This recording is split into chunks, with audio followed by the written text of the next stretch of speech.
Today, we will talk about the Great Society. The Great Society was a set of domestic policy initiatives implemented by President Lyndon B. Johnson in the U.S. during the 1960s.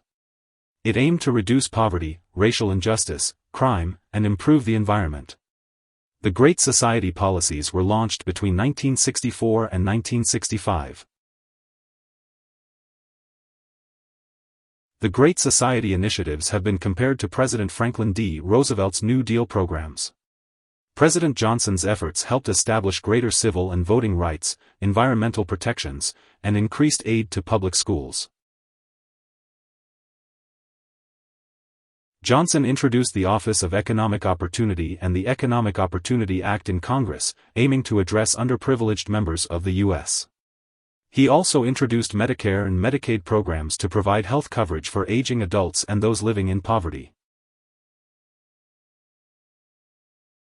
Great Society programs birthed Medicare, Medicaid, and the Elementary and Secondary Education Act, which remain government programs in 2021.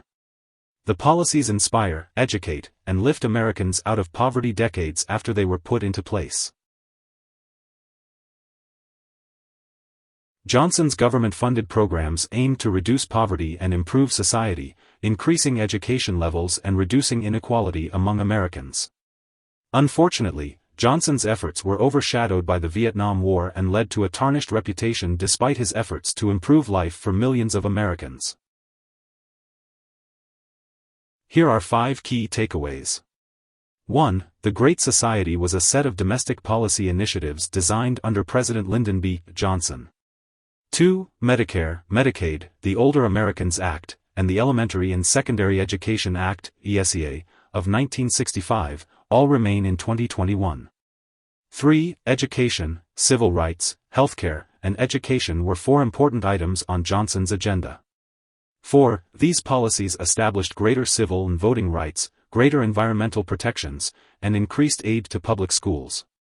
5. President Johnson's initiatives were comparable to President Roosevelt's New Deal programs. Hope this would help. Thanks for watching.